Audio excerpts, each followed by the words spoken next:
everyone, my name is Kayla, and welcome back to Kay's Hidden Shelf, where we talk about books. Today is episode 5 of Indie Spotlight, and there are 11 books that we're going to talk about today. Not 10, 11. I threw in a bonus one there because why not? There are just so many great sounding books out there, and I just couldn't help myself. So we have 11 books to talk about, and coming up first is the upcoming releases. First up is To Burn All Belief by Joshua Scott Edwards. This is releasing on June 4th, and it is a sequel in the Dance of the Sibling Sun series. Book 1 is An Ocean of Others, which I read quite recently and I absolutely loved. I had such a blast with it. It is a blending of multiple genres from fantasy, mystery, horror, and thriller elements. It was fast-paced, filled with mystery, like I said. It just kept getting more mysterious and suspenseful the more I got through it. It has conspiracy, monsters, and plenty of action to boot. So to say that I am excited for Book 2 would be a bit of an understatement. The pitch for Book 2 is a madman must save the city he calls home while his friends travel abroad seeking allies and hunting his enemies. As the bright empire succumbs to darkness, how can they remember what's real when they can't believe their own eyes? The next one on this list is another one that I'm excited for. I've heard good things from my friend Esme about, and that is Hell for Hire by Rachel Aaron, also releasing on June 4th. This is Book 1 in the Tear Down Heaven series, and I love that cover. I love the action shot of the character. And the pitch for this is an urban fantasy of witchcraft and demons set in Seattle that mixes epic combat with surprisingly cozy vibes. It also features, and this is the most important thing, at least to me, it also features a talking cat and a talking sword. So yes, I will definitely be reading this one. Next, we have The Council of Azia. I am probably pronouncing that wrong, and I do apologize, by D.H. Hoskins. Now, this is releasing on June 21st. It's going to be around 480 pages. It's a high fantasy novel filled with elves, dwarves, politics and intrigue, libraries, and magic. All of those are magic words to me. This is Book 1 in a new series, and the pitch for it is after the Dark Lord is defeated, all gather for a council to discuss how best to rebuild. But soon old differences are remembered, alliances are formed, and just as quickly broken. I don't know about all of you, but I personally love when politics goes south. I know that's probably not the best thing for the world, but I love the twists and turns that it brings, the character dynamics that come out of it. All of it is just tantalizing to me. So this is one that I'm looking forward to as well, to see how those politics work out. The next one features a cover art that is just stunning. And I'm a little bit biased because it's done by my favorite cover artist, and that's Felix Ortez. This is The God's Blood Tragedy by Bill Adams. That cover is stunning. Now, this releases on July 23rd. It is passage 1 of the Divine God's Queen Coda. For the tagline of the series, it says, "Immortality does not come from the proliferation of life, but upon the wave of death." In terms of this book in particular, the pitch that the author has is buried within the sands under the blood-drenched gaze of the fallen's floating fortress lies one of the fabled seals to the holy ruin of Eminence. To break it, one must be born from the blood of the gods, and unfortunately that's Ash's curse. Void, when she had fled her magical upbringing, all she had wanted to do was discover her past, maybe have a few drinks and find a nice lass to settle down with.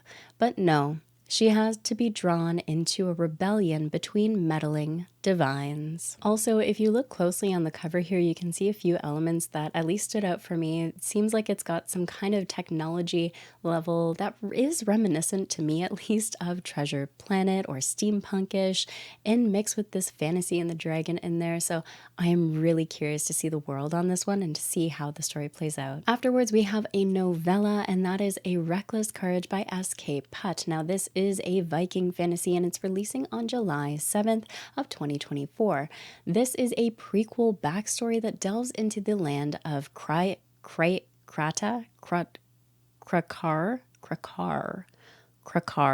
and a few familiar characters in that part of the Fleshed Lands. Now, this is a prequel to the Kinslayer that is also written by the same author, and the pitch for it is fates woven, hearts broken. Life is given and life is taken. The time has come for a reckless courage. And like I said at the beginning, there is a bonus book in this episode, and that is Fool's Promise by Angela Board. This is releasing on June 27th, and it's a sequel to Fortune's Fool in the Italian Empire series.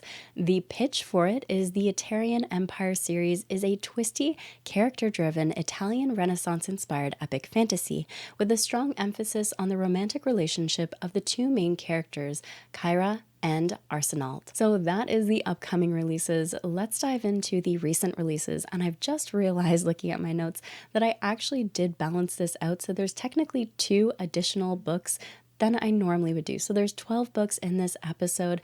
The bonus book is also in this one as well in this category. The first book is In Midnight Shadow by C.M. DeBell. It released back in May on the 21st. It's a dark fantasy and a prequel novella in the Tales of Issir series. It takes place about 15 years before The Many Shades of Night, and the pitch for it is they took everything, even his name. Now he has nothing left to lose. For myself, I've actually had The Many Shades of Midnight up on my shelf waiting for me to read. The author was very kind to send me a review copy and life got chaotic. So if you are watching CM, I will be reading it. It has been calling to me. And I'm actually quite excited to binge it with the novella because I personally love doing that as a reader. If you have a novella and you have a series and they're associated, or even just a book and a novella and they're associated, I love being able to read them together or back to back because I find the experiences just so much better, at least for my own reading experience. So this is one I'll be diving into personally as well. We also have The Hunter by Kay Agard. This released back on April 15th, 2024. It's about 631 pages. And the pitch for this is that it has the feel of an old-time epic fantasy with a grumpy mentor as the MC and a lovable wolf companion. That is all you need to tell me. I am sold. I will be reading this. After that, we have By Blood, By Salt by J.L. Odom. This was published on May 14th. It's book 1 in the Land of Exile series. It's a story of exile and dysphoria, words, and warfare. A military fantasy about a debt soldier, a so-called devil, and a political conspiracy. Now, the next 2 you've probably heard me talk about, but I'm going to keep talking about them because I enjoyed them. I was lucky enough to be able to read an arc for both of these. And the first out of that 2 is Quaint Creatures by Andrew D. Meredith. It was published on May 14th. It's 218 pages, a cozy fantasy, and follows a veterinarian to magical creatures who finds himself in the midst of a mystery when a magical crate is confiscated by customs, and the entire staff of Quaint Creatures, this veterinarian office, must come together to solve that mystery. The second out of the 2 that I was lucky enough to read as an arc is Slings and Sparrows by Patricia Meredith. This was published on May 28th.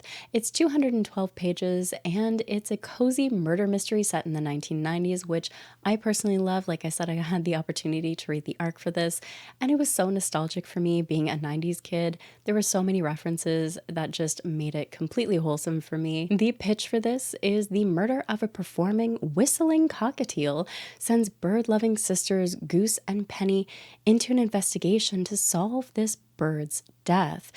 This is utterly charming. That's all I can say about this book. I have a full review written, but I will definitely be making a video about it, even a short one, because it's one of those reads you can just go through. It's low stakes. It's the murder of a cockatiel, and somehow I just could not put it down. I was so invested in finding out who would kill a pet cockatiel. It might have to do with the fact that I had pet cockatiels as a kid, but I had to know. After that is another one I'm looking forward to getting to, and that is Way of the Wizard by Michael Michel. This released on May 21st. It's 278 pages, and the pitch for it, I actually have 2 here. The first being a fast-paced epic fantasy with wizard gangs, bloodthirsty unicorns, and philosopher giants. The second pitch for this is Even Gods Have Their Beginning. Mine starts in the chasm between worlds, in the blink of eternity between life and death. This also has a fantastic cover to it. Artists, you're knocking it out of the park. You are doing such a phenomenal job with these cover arts. I know they say that a lot, but I really feel like they deserve credit too, because for me, I really appreciate a stunning cover When I get physical copies of books, oftentimes it's so that I can, one, go back and reread it, but two, I can admire that cover art on my shelf. And I just really appreciate the effort that these artists put in and the time the authors put in to find those artists and work with them to get such stunning covers. So good job, everyone, and thank you for doing it. So, out of these 12 books, which ones made it to your TBR, or which ones have you read already? Leave your comments down below. I'd love to hear from you. I'd love to hear which ones caught your eye, especially because covers and pitches. It's the silliest things that sometimes can catch your eye. For me, it's A Spiteful Chicken, The Talking Cat, for example. You can mention the silliest things and I will probably read it. I love being able to hear these pitches, and thank you to the authors who I reached out to for help with some of these pitches. I really appreciate it. As always, everyone, thank you so much for watching and take care of yourselves.